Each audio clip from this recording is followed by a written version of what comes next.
Hello everyone, welcome back to my channel. Myself Dr. Sumeet Patil, and I make videos upon English literature.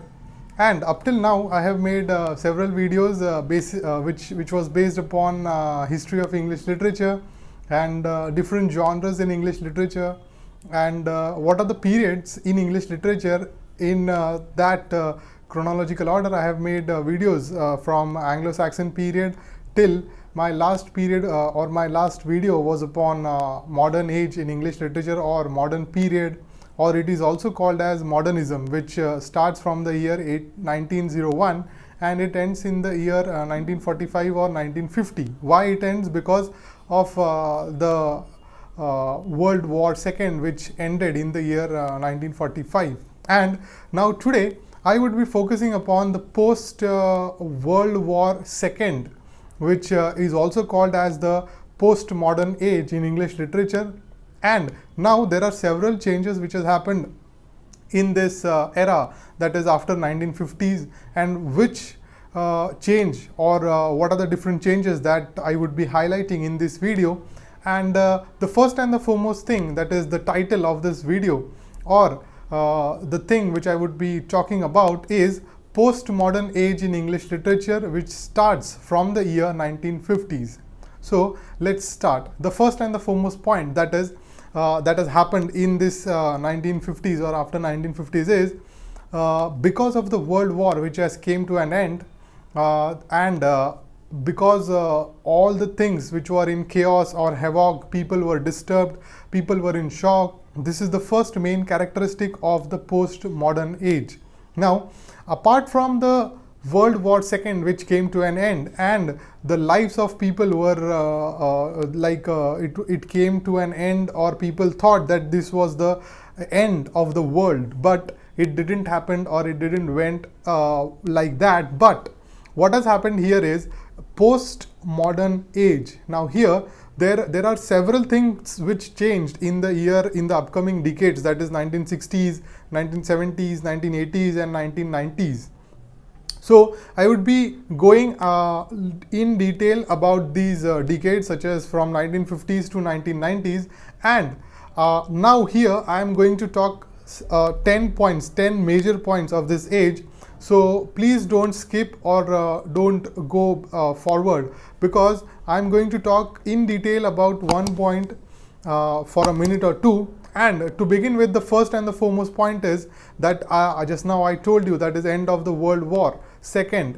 And now here, due to the World War which came to an end, people, though people were in shock, but they, on the other hand, they also got relief from the constant bombing or constant problems which are going on throughout the world or throughout the globe, and the problems which were coming to an end, that is slowly and steadily people settled down, and slowly and steadily people got jobs and so many things which were started smoothly. And the second point which is here, that is or now the second and the most important point is here, what is happening or what has happened is there was a decline in the British influence. And now here, when we are starting or when we are learning about postmodern age, we are not going to learn only about British literature, which we learnt since Anglo-Saxon period to this period, that is modern age in English literature.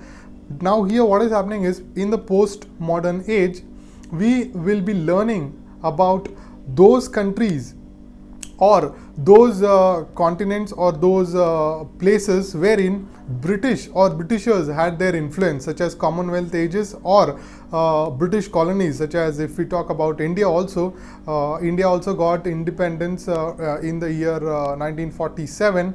And then slowly and steadily we also moved forward, and British influence similarly they lost their powers throughout the globe, wherein they had their powers since hundreds of years, as well as in United States also. At some point of somewhere they were ruling. So this was the second point, that is decline in the British influence. And the third point, that is United States became the powerful nation throughout the world. And why United States became the powerful nation throughout the world? Because they dropped atomic bombs on Japan, that is those two cities, that is Hiroshima and Nagasaki, in the year 1945, and henceforth United States became the most powerful country throughout the globe. Here I would like to mention one more important point, that is there was Cold War which was happening, the Cold War, it was happening between United States on one hand, and on the other hand Soviet Union, that is Russia. Right now it is called as Russia. So Russia didn't succeeded, or they lost the war, or they didn't had that much amount of power on one hand, and on the other hand United States had whole power, and they had nuclear power. So they became the most powerful nation or most powerful country throughout the globe. This was the second point. And coming to the next point, that is now I would be going decade wise, that is what has happened in the 1950s and 1960s, 1970s, 1980s and 1990s. So to begin with the first and the foremost point, that is 1950s, this was the age of austerity. Now here in the 1950s, that is 1950s, 1951 to 1960, people began to live their life, or people began to once again relive or once again rebuild their life upon their own consequences, or based upon their own circumstances. And here 1950s was the time wherein people slowly and steadily moved, or they highlighted the things which were going on in literature. That is people suffered a lot, the similar things which it was portrayed in modern age also, and here also people portrayed the same thing. But what has happened in the postmodern age is there are key terms, or which were happening. That is, if I define postmodern term, that is, it celebrates diversity, ecclesiasticism, as well as parody in all forms of art, wherein from architecture to cinema and from music to literature. And as I told you a minute or two before, that is, we are not going to learn only English literature, that is only British literature, but we would be learning those literatures also wherein English is used or English is spoken throughout the globe. And now coming to the next decade, that is 1960s, what has happened is this was the age of youth. Now why this was the age of youth? Because the young generation who suffered a lot, or who saw that their parents were suffering or their grandparents had suffered a lot, so they started working hard. And on the other hand, you must know that this was also the age of telecommunication, and there were so many different innovations which has happened in the computer or in the IT field, and people started to learn about computers in detail, and technology also was too much advanced, wherein people learnt about several diseases which were prevailing since ages, and there were so many different types of I should say the medicines which developed, or people researched and invented due to the use of technology. And apart from this point of time, that is, United States was that place wherein people from throughout the globe, they came, and they in search of better opportunities, they settled down here. First and the foremost thing is better opportunities they got, and the second point is they also enjoyed freedom which was denied, or which they were deprived in their own countries. And the second important point in this 1960s is the age of youth. What has happened is people, or this youth, they enjoyed freedom which were denied to them, as well as which was denied to all. Why? Because of the constant wars which was happening. And now in the year 1961 or 1960s was the decade when people enjoyed a lot. Why they enjoyed a lot? Because of the technology. This was the most important thing. Now coming to the next age, that is 1970s, what has happened here is, now once again there was a great deal of social unrest and anxiety. Why?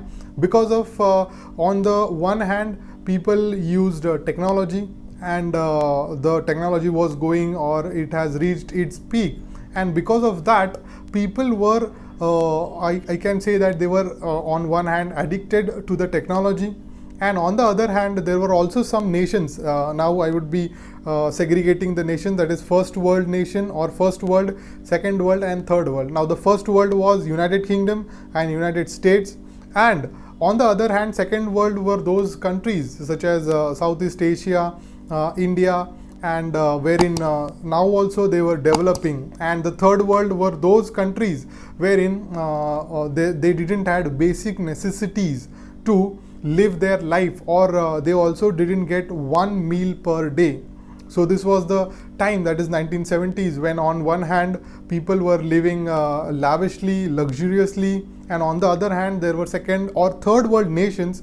I would, if I name it from the South African continent, or from African continent, that is several countries in in Africa, people right now at that point of time, they didn't got enough food or clear water to have, and that was the condition in this years, and that's the reason this is the age, or this is the decade of social unrest and anxiety. Now coming to the next decade, that is 1980s. Now here what has happened is, in the decade 1980s, new materialism, or people were focusing more upon materialistic things. Now talking about materialistic things, the first and the foremost thing, people in this age, mobile phones were invented, and few people were using mobile phones, and this mobile phone, what has happened due to the invention, or due to the use of mobile phones, is people can communicate to their relatives, their friends in a minute or two. As earlier, you all know that the communication was very difficult. People had to send the letters which was delivered from one place to another, and it took some time. But due to the invention of mobile phones, people got the messages very easily and very quickly. And before the use of telephones, there were pagers, small digital device which they kept in their bags or in their pockets, wherein they got text messages. So their mobile phones also had its history, that is the first and the foremost is pager, then the mobile phones wherein only conversation was going on, and then slowly and steadily text messages were sent through mobiles, and you all know the rest is history. And coming to the next generation, that is 1990s. Now what has happened in 1990s is, there was this period is also which is called as the recession period, or the preoccupation period. That is, as I told you, people were focusing upon the materialistic things, and henceforth what has happened is, they thought that if we have house, or if we have a car, or if we have a good job, they were successful. But this is not the truth. The inner prosperity, or the inner solace, or the inner freedom, or the inner solitude, or rather than that, if you have a peace of mind, that is the most important thing throughout the world, which if one has, he can have a good life ahead. So here people were on one hand there was recession, and on the other hand they didn't had the jobs. Why? Because of the economy which has dropped, and people lost their jobs, and so on. Now to speak about the few things, this was the whole idea about the social, political and economical history of the postmodern age. Now what has happened in the literary background, or which kind of literature, or which kind of I should say writing was flourished during this age is, now this period is also understood as a historical period from, as I told you, from 1950s to 1990s or so, or to the present also. And here theoretical postmodernism, which encompasses the theories developed by thinkers such as Roland Barthes, Jacques Derrida, Michel Foucault, Samuel Beckett, and Harold Pinter, who belonged to the theatre of the absurd. Now here, the most important or the most prominent type of theatre was written, or the genre, that is theatre of the absurd. Now what has happened in the theatre of the absurd is people didn't know what was happening throughout the world, and such kind of things was portrayed by Harold Pinter in his plays such as The Birthday Party, The Caretaker, and Samuel Beckett's most important drama is Waiting for Godot, wherein he published in French and then it was translated into English. Samuel Beckett, he won the Nobel Prize, as well as Harold Pinter also won the Nobel Prize in 2005, and Samuel Beckett, he won the Nobel Prize in literature in 1969. So these were the two writers. They, and now here if I talk about Harold Pinter, he was influenced, or Samuel Beckett was also influenced by James Joyce's writing, whose Ulysses is very famous.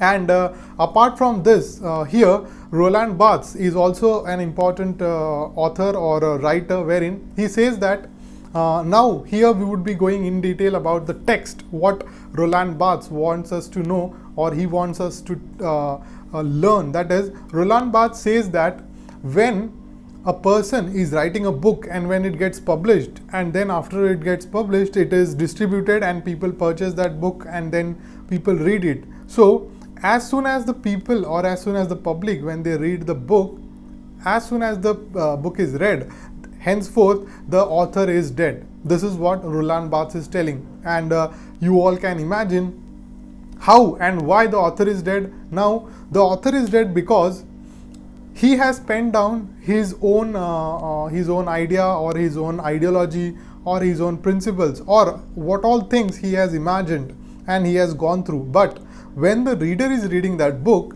he or she thinks, or he or she applies his own ideology or his own thinking or her own thinking. So this is what Roland Barthes is telling, that as soon as the reader reads the text, hence, or from that point of view, the author is no more. That is, the reader who is reading, he is now the new author, or he would be understanding, or he will understand the text in his own terms. And on the other hand, Samuel Beckett, as I told you, Waiting for Godot, Waiting for Godot is extremely famous, or he became famous when Waiting for Godot was published, and his Endgame and Happy Days are also very famous. Now I would be highlighting little bit about theatre of the absurd, wherein Martin Esslin coined this term, and in the 1950s, or after that, people started using this term, theatre of the absurd. Now why people started using, or why people wrote theatre of the absurd is, this was the period, or this was the 50 years wherein people didn't had idea what is happening, because there were several changes, as you might have noticed when I was talking about this several 8 to 9 points. That is, there was Cold War, that is World War, then there was age of austerity, age of youth, and then social unrest and anxiety, then new materialism, then recession and preoccupation. So several things which were going on in this 50 years. That's why people were so much confused, and hence the things which is going on in the society is the reflection of literature, which you all know very well. So people, that is Harold Pinter, Samuel Beckett, and their contemporary writers, they portrayed the things which were going on in the society. And this was it for today's video.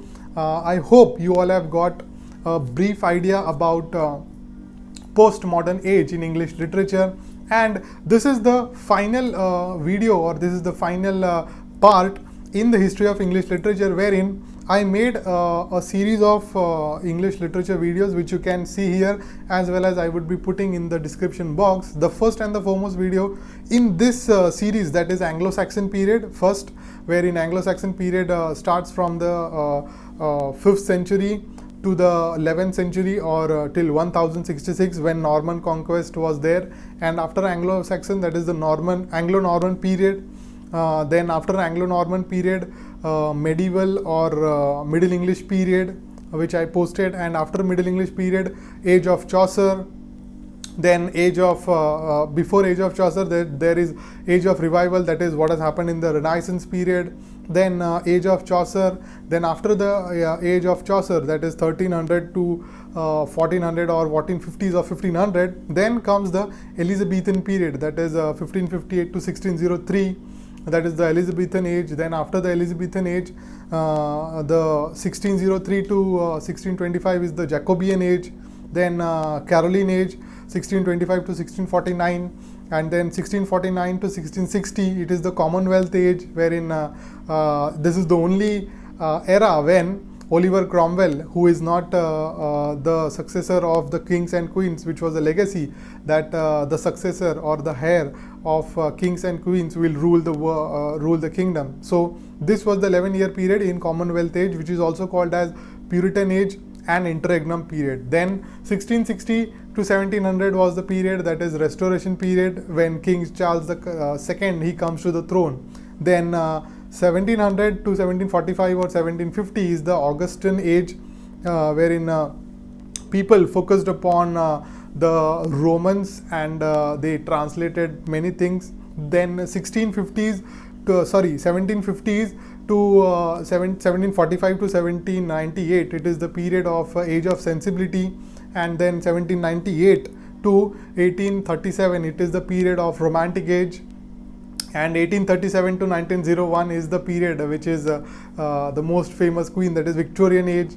And then 1901 to 1950s, which was my last video, that is modern age in English literature. And this video I spoke from 1950s to 1990s or till 2000. This was the final video in the English literature series or history of English literature. So I hope you will see all those videos which I published on my YouTube channel, and I urge all of you to subscribe to my channel, which you can click the button here and also press the notification bell so that you will get the upcoming videos. And finally, please tell me what all things you have liked about my videos and what all things I should improve, and please comment in the comment box below so that I will improve the things which you all will suggest me. So that's it for today's video. Thank you so much, and keep sharing and keep watching. Take care.